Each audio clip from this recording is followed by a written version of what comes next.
Let me tell you a story. About?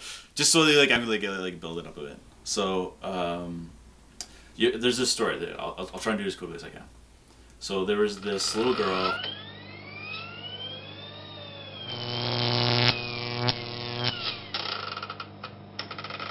All right, we're back. Another episode of Crosstalk. I'm Tim. I'm Chris. And today we're talking about wisdom. Now I should be more specific. What I mean by that is wisdom that you can glean from film watching. Yes, you can glean wisdom from film watching, folks. Absolutely. So I'm going to start by asking Chris what kind of wisdom you think you've gleaned from watching film. Well, a lot comes to mind, but I'll probably start with it's kind of made me it's kind of strengthened bond with my strengthened bond with my friends and family. Mm-hmm. You can engage somebody with a conversation that a commonality between film that you enjoy, that you've seen this like obscure artistic film. Oh, you've seen that too, and then sparks a conversation. Before you know it, you've made a new friend. So strength friendships in that way, and I'll say a strength family too, because I have a 5-year-old girl that I just recently introduced to Gremlins, and she loved it. Yeah. And it was a fantastic viewing experience. Seeing a new thing, seeing the world through new eyes in of itself, but for a lover of film, seeing a new, a classic film like Gremlins, or the other movie as well that I introduced, Army of Darkness. Yeah. And she calls it the skeleton movie, and she really, really loves it. And yeah. we just have such a great viewing experience together. So it's one thing. It's a thing that can bring people closer together, right? Yeah, and obviously when you watch these movies with someone who hasn't seen them before, you can anticipate the part that's going to be really shocking, or make them laugh, or make them cry, or whatever. Yeah. But like you said, it's a new experience, so you still can engage in that with them, and it's beautiful because you get to like re-experience those emotions. Mm-hmm. Maybe not to the same level, but maybe even on a different level. Yeah, it's been my experience with my daughter. It's a different level. Yeah. Yeah. It's almost like a self-aware emotions that you're getting. Yeah. And that's something that like I think is really valuable about having watched films. Is it's made me into a more, it's funny, but it's made me into a more emotionally aware person. Like, it's brought my social intelligence up. Yeah, same with me as well. Mm-hmm. I used to be a very emotionally closed off person, and sometimes I still can be, but I'm more aware of it, and I'm more try to not be as cold. To experience, it's okay to cry during a film that's quite emotional, or something that makes you laugh a lot, or something that makes you think of something that you maybe philosophically you never would have thought of before. Mm-hmm. Those are all really good aspects of the medium, I think, that can bring that out. Yeah. So like I said, like, reaching to different emotional states, and sitting down and having like a good cry with a really good film, like it's something I wouldn't have done probably a decade ago. Yeah, or watching movies that are outside of your wheelhouse, like the movies that you would commonly watch. Yeah, I've had a lot of movies that I've watched, not forcibly or anything like that, but just over time, I'm like, I love movies. Like, I want to participate in movie culture, so I'm gonna watch movies that I wouldn't have watched. Yeah. And then you start with the really classic movies, or the really well done movies, or the ones that people talk about, and you get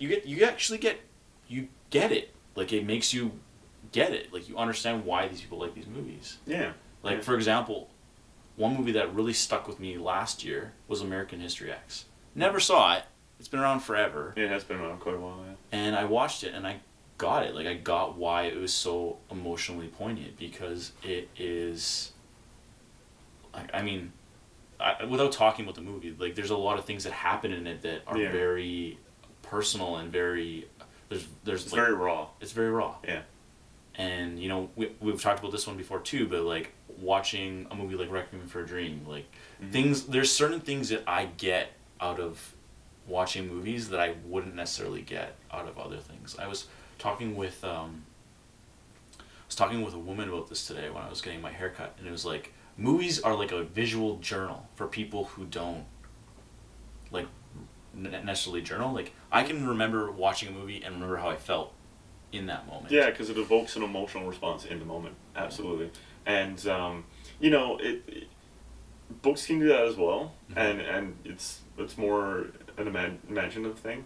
I would submit that film is just a different medium that can evoke an emotional reaction. Yeah. Even taking it a little bit a similar but different direction.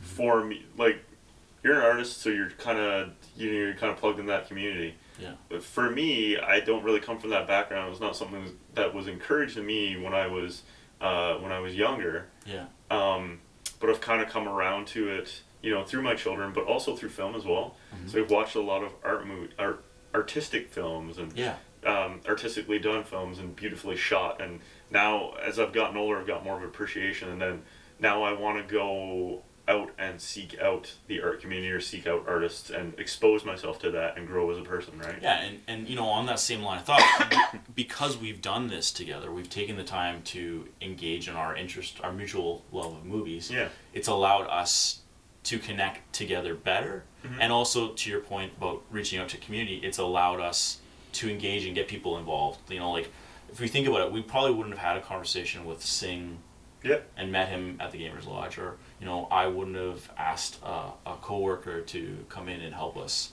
set up our lighting better. Things like that are really valuable. They're finding ways to make something with people is why I think films are such a fantastic form of art, because they are a community thing. And it's a visual medium, right? It can take you in comparison with books, and books are valuable in their own right. They're very, very valuable, and I don't want to diminish it at all. But film, because it's a visual medium, and what's kind of the average film runtime, right? 90 to 120 minutes. Yeah. So you can get through. It's a very digestible, but at the same time, you can convey a lot of intellectual, philosophical, and artistic merit in film. Yeah. In a short period of time. I've said it before. It's like a self-contained story. Yeah, right? Exactly. It's a self-contained story that you can share with someone or a group of people, or even you can come to it yourself and digest it. Whereas. And not to devalue television, but television requires a longer commitment. It does, yes. And it doesn't necessarily pay off in all cases. Yeah.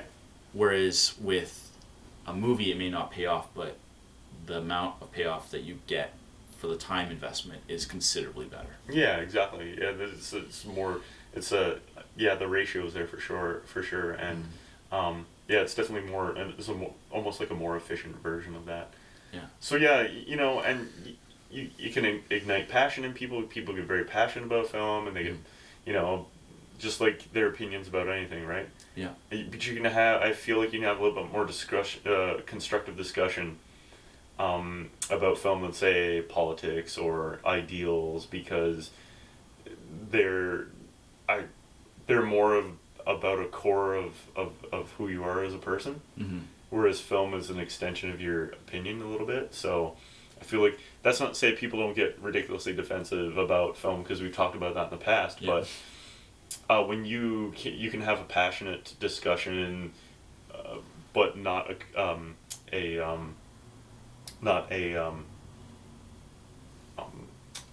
argumentative one with somebody. It's less likely, non-confrontational. It's less likely to be confrontational, right? Exactly. So you can, and again, so you can extend out that, you can make you a more passionate person and extend out, to a group of people. Yeah, and you've mentioned this as well, but it fosters skills as well. Like you said, public speaking is one of your strengths, and that's something that you've gotten better at over time, right?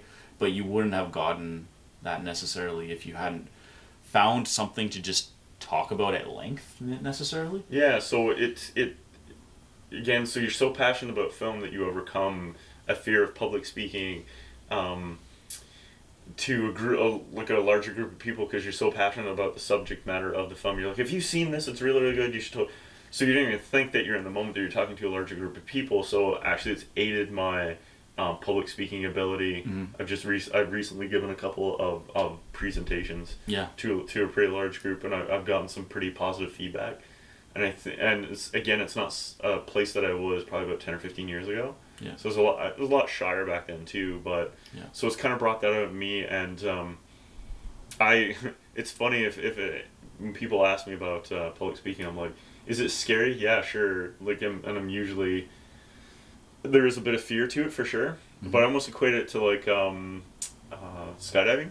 So you're jumping on a plane, you're super scared to do it, and when you're doing it, you're still afraid. But once you're done, you're what a rush, you know? It's a bit of a rush to it. So, yeah, I kind of look at it that way. So, I think, definitely my love of film has helped me in that regard. And it's the same for me, obviously, as well. I mean, I look at what's happened to me by engaging in film in such a relentless manner. You know, we can talk a little bit about the negative implications of it too, where it's like, if you watch too many movies, you kind of alienate yourself from people, or you waste time, or the thing is, like, finding something that you care about. You know, how the old adage goes, too much of a good thing is bad, right? That's exactly it. Yeah. You have to find that happy balance where you're investing in this hobby, because I think, and for a lot of people that's what it is. You're investing in this hobby and saying, I want to support good art, good film, and you'll watch less of the Transfomers, Age of Extinction. I know we talked about that one before. You'll be a little bit more picky about your film because your time is very valuable, and it reinforces that too. And I would rather spend time with my children, and sometimes that's watching movies together, and some other times that, a lot of other times they need to be physically active, and I need to be physically active with them. So when I do sit down to watch a movie, I'm very, very selective about it now. Yeah. So again, being in, the films that I've watched over the years has informed my opinion that way, to be more selective and be, I want to give something a chance that maybe doesn't have the wider audience of some of the bigger tent poles and stuff like that. So and again, like, exposes me to more of an artistic film. And like, we've gone to see movies at smaller local theaters that we wouldn't have gone to in previous years, because it's a matter of convenience to go to see the big tentpole movie and to see it at the big film theater, and to pay a slightly lower rate for the concessions, but again, are you really supporting that art form by doing that? And I don't think necessarily. Yeah, and the smaller theaters that bring in the smaller movies that never would play wider, and again, because we're passionate about it and we research it, I was like, geez, I really want to see that because it looks really interesting. The only place they're playing it is the Princess or the Metro, right? So we'll seek it out and go there, and in turn support very much a local. Yeah. And the people that we've just that we've met there too, they're the people that work there. They're also like-minded and passionate about film too. And they're friendly, and like, it's like it fosters, like, going back to like the bigger, broader subject of enjoying film is just a reminder that you should always look at the things that you are passionate about. You should, if you can find passion in film, like, that's a great place to start. It doesn't matter that it's considered a lesser art form by some people. That's not true. It's a perfectly valid form of art. Yeah, and I know a lot of people who are ardent book readers will say that. Yeah. It's like, the book's always better. You should read more books than you watch film. It's far more artistically relevant source material. I always counter with, you should check out some of the films I've watched. Yeah. Because I think that you would glean quite a bit from it. There's some really beautiful, beautiful films out there. Things that are immaculately shot, scored, the vistas, the scenery, like, just the the principal photographer, like everything is, they're just beautiful, and they have a beautiful message, and it's just I've always thought it was a fantastic medium. And it engages your senses in a lot of different ways, right? That we talked about in past episodes, but sound, it's not just it's not just a visual medium, right? Like sound plays a huge component as well, right? So you got sound, sight, and then sometimes it actually can be relegated to touch, because how you react to seeing something or hearing something can actually give you a physical reaction to Not it. only that, but it can conjure a memory, take you back to a different place, take you back to a time in your life. Like it's powerful that way. Yeah. Another thing I was going to talk about was just in terms of my own experiences.